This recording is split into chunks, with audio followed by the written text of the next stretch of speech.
Perkenalan, kenaikan harga barangan keperluan sejak akhir-akhir ini memberi kesan yang besar kepada kehidupan rakyat Malaysia secara keseluruhannya. Isu kenaikan harga barang ini secara langsung menyumbang kepada kos sara hidup yang lebih tinggi. Barangan runcit seperti minyak masak dan gula menjadi tumpuan masyarakat kerana barangan tersebut merupakan barangan asas. Hal ini telah membebankan pengguna terutama pada musim perayaan. Oleh itu, terdapat beberapa faktor kenaikan harga barangan yang disebabkan oleh yang pertama, kekuatan permintaan dan penawaran barang. Hal ini kerana semakin tinggi permintaan iaitu dari aspek pembeli, semakin meningkat harga. Dan semakin tinggi penawaran dari aspek penjual, semakin banyak barang yang akan dijual kerana harga barang yang telah ditawarkan adalah rendah. Yang kedua, harga ditentukan oleh faktor pasaran. Kerajaan telah melaksanakan kawalan harga ke atas semua barangan kerana Malaysia mengamalkan sistem ekonomi terbuka iaitu harga pasaran akan dipengaruhi oleh permintaan dan penawaran. Hal itu oleh persaingan yang sengit dalam kalangan peniaga akan menyebabkan penurunan harga barangan kerana pengguna mampu untuk memilih peniaga yang menawarkan harga yang lebih rendah. Assalamualaikum warahmatullahi wabarakatuh. Nama saya Amira Fatini binti Sauludin dan nombor kad mesej saya ialah A19A0043. Tajuk yang kami pilih untuk kajian ini adalah pencaturan harga bahan runcit pada musim perayaan. Antara punca yang dapat kami nyatakan ialah harga ditentukan oleh struktur pasaran, kejatuhan nilai mata wang ringgit, sikap peniaga dan perkembangan populasi dunia. Harga ditentukan oleh struktur pasaran disebabkan oleh kerajaan tidak melaksanakan kawalan harga ke atas semua barangan. Hal ini kerana Malaysia mengamalkan sistem ekonomi terbuka iaitu harga pasaran akan dipengaruhi oleh permintaan dan penawaran. Bagi kejatuhan nilai mata wang ringgit pula, pada tahun 1997, Malaysia pernah dilanda kegawatan ekonomi iaitu apabila nilai mata wang ringgit Malaysia telah jatuh menjulang. Peniaga negara kita terpaksa mengimport pelbagai barangan dari luar negara dengan menggunakan mata wang asing. Seterusnya, sikap peniaga. Terdapat peniaga yang bersikap tamak serta sering mencari alasan untuk menaikkan harga barang demi mengaut keuntungan yang lumayan. Terdapat segelintir peniaga yang mengambil kesempatan dengan menyorokkan barangan keperluan asas seperti beras, minyak masak, gula dan lain-lain daripada pembeli. Akhir sekali, perkembangan populasi dunia. Peningkatan populasi penduduk sudah pasti diiringi dengan peningkatan keperluan makanan. Hal ini boleh menyebabkan masalah kerana kesan pencemaran alam dan pemanasan bumi akan mengurangkan bekalan makanan bukan sahaja di Malaysia, malah di seluruh negara. Antara langkah yang dapat kami cadangkan adalah melibatkan peranan kerajaan, peranan pengeluar atau peniaga, peranan rakyat sebagai pengguna dan peranan koperasi dalam mengatasi kenaikan harga barangan. Pertama, peranan kerajaan adalah untuk menetapkan harga barangan yang dikawal sepanjang masa. Terdapat juga harga barangan yang dikawal pada musim-musim perayaan tertentu seperti skim kawalan harga musim perayaan SKHMP, sempena Hari Raya, Tahun Baru Cina, Deepavali dan sebagainya. Kementerian Dalam Negeri, Koperasi dan Keperluan KPDNKK juga telah mengambil pelbagai langkah seperti menguasakan Akta Kawalan Harga dan pencatutan serta Akta Persaingan terhadap peniaga. Seterusnya, peranan pengeluar atau peniaga ialah pengeluar haruslah memilih saluran pemasaran pengguna yang telah meminimumkan kos dan dapat mengekalkan harga yang sepatutnya kepada pengguna. Ketiga, peranan rakyat sebagai pengguna ialah pengguna pada masa kini harus menilai setiap pembelanjaan yang dibuat dan hanya menumpukan kepada pembelanjaan mengikut keperluan sahaja.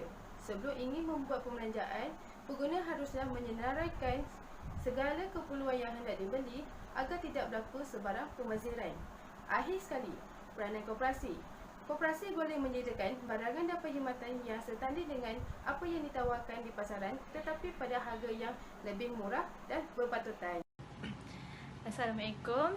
Nama saya Nur Syafiqah Hani binti Muhammad Nazri dan my matching number is A19A0464. Okay, saya nak cakap tentang sumber. Sumber yang saya perolehi daripada Unit Komunikasi Korporat KPDN HEP. Yang kedua adalah Nurul Hidayah Hamid daripada Keratan Akbar,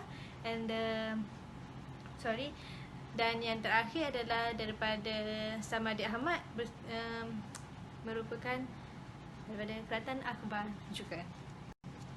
Assalamualaikum, nama saya Nur Syafiqah Hanum binti Muhammad Nazri dan nombor matrik saya adalah A19A0464. Sekarang saya nak bercakap tentang cadangan untuk mengawal harga barang runcit seperti minyak masak dan gula pada musim perayaan. Pada masa kini, harga barang keperluan harian semakin mahal dan ia membuatkan kita berfikir untuk lebih berhati-hati dalam perbelanjaan seharian. Oleh itu, masalah ini haruslah dikawal dengan langkah-langkah yang tersebut. Pertama, kerajaan harus mengenakan denda kepada peniaga yang tamak kerana mereka berkelakuan seperti kaut laba dengan siku. Sebagai contoh, sesetengah peniaga sedang menaikkan harga barangan apabila stok telah kurang di pasaran. Yang kedua, pemeriksaan pihak berkuasa. Pihak berkuasa juga harus membuat pemeriksaan di premis-premis perniagaan dan memantau harga barangan. Kesimpulannya, kenaikan harga barang dapat dikawal jika semua pihak bekerjasama untuk menyelesaikannya. Dengan cara ini, kita mesti berpegang teguh pada prinsip bersatu kita teguh, bercerai kita roboh. Terima kasih. Assalamualaikum warahmatullahi wabarakatuh. Nama saya Aina Nafisah binti Muhammad Syed, nombor kad matrik A19A0026. Saya akan menerangkan bagaimana menilai kebolehpercayaan sumber dan kaedah pemerolehan ilmu. Berdasarkan sumber yang telah dinyatakan itu tadi, perkara sering berlaku pada hari perayaan Aidilfitri.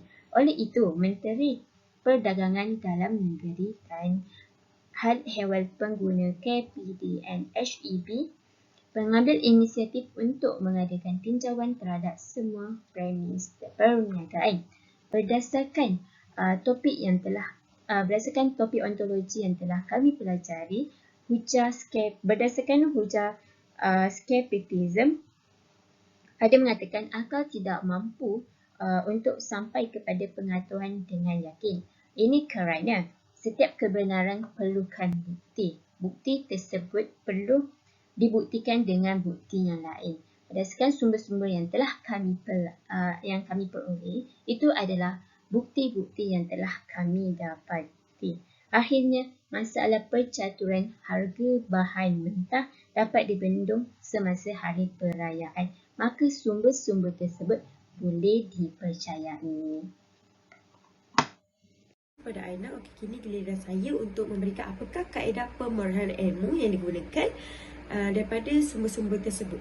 Seperti yang kita tahu, kita menggunakan kaedah induktif. Kaedah induktif adalah di mana sistem penalaran daripada kes-kes khusus kepada rumusan ataupun kesimpulan yang telah dibincangkan. Berdasarkan sumber yang telah dikemukakan sebelum ini, di artikel dan juga laman web, terdapat banyak kes tentang percaturan harga barang runcit, terutama harga barangan minyak masak dan juga harga gula. Oleh itu, KPDNKK haruslah memainkan peranan mereka untuk memastikan setiap peruncit tidak boleh sewenang-wenangnya menaikkan harga barangan runcit seperti minyak masak dan gula, terutama pada musim perayaan. KPDNKK haruslah kawal harga tersebut untuk memastikan pengguna dapat hak mereka. Okey, itu sahaja. Assalamualaikum, and I am Nurul Narani binti Muhammad Asri. My seat number is A19A0669. Untuk pembentangan kali ini saya akan membentangkan tentang justifikasi dan rasional mengapa sumber tersebut digunakan. Untuk report kali ini kami telah mencari maklumat yang berkaitan dengan harga yang tinggi tentang gula dan minyak di mencari sumber-sumber di artikel-artikel online maupun artikel seperti akhbar tersebut. Okey, artikel merupakan sumber yang paling mudah untuk pengguna yang tidak menguasai teknologi. Contohnya seperti orang-orang kampung, orang-orang tua yang tidak tahu untuk menggunakan gadget, telefon bimbit ataupun tablet untuk mencari sumber-sumber yang berkaitan apa yang mereka mahukan di laman web. Mereka boleh menggunakan akhbar selain daripada akhbar online untuk mendapatkan maklumat yang diperlukan atau untuk mengetahui isu-isu semasa yang berlaku pada hari ini. Okey, artikel juga ataupun akhbar online juga merupakan maklumat yang paling sahih dan tepat yang tidak diplagiat oleh mana-mana sumber yang lain. Hal ini kerana artikel merupakan sumber utama yang dijadikan rujukan oleh semua pengguna untuk mendapatkan sesuatu maklumat yang tepat. Selain itu, artikel juga merupakan sumber yang paling mudah untuk pengguna. Sebagai contoh seperti mereka boleh mendapatkan semua maklumat-maklumat yang diperlukan hanya di hujung jari mereka. Mereka boleh mendapatkan semua maklumat yang diingini, isu-isu yang boleh dapatkan hanya dengan melayari laman-laman web tertentu seperti artikel online, akhbar online untuk mendapatkan apa yang diingini. Dan sekaligus dengan cara menggunakan artikel online, mereka dapat menjimatkan masa mereka. Assalamualaikum, nama saya Nur Natasha Farhana binti Amri, nombor matrik A19A0605. Hari ini saya akan bercakap tentang penutup isu percaturan harga barang runcit seperti minyak masak dan gula pada musim perayaan. Cadangan yang boleh dikemukakan untuk mengatasi isu ini adalah dengan meletakkan harga yang tepat bagi sesuatu barang yang dijual sangatlah penting. Ia memerlukan beberapa strategi dan peniaga perlulah membuat banyak kajian dan melihat daripada pelbagai sudut. Secara umum, harga terhasil daripada suatu pertukaran atau transaksi yang terjadi antara dua pihak dan ia merujuk kepada apa yang sanggup diberikan oleh satu pihak iaitu pembeli untuk memperoleh sesuatu yang ditawarkan oleh pihak lain iaitu penjual. Beberapa perkara juga perlulah dipertimbangkan, antaranya ialah dari sudut mengikut harga pasaran barang tersebut. Pastikan harga yang kita letakkan tidak terlampau tinggi daripada harga yang ada di pasaran.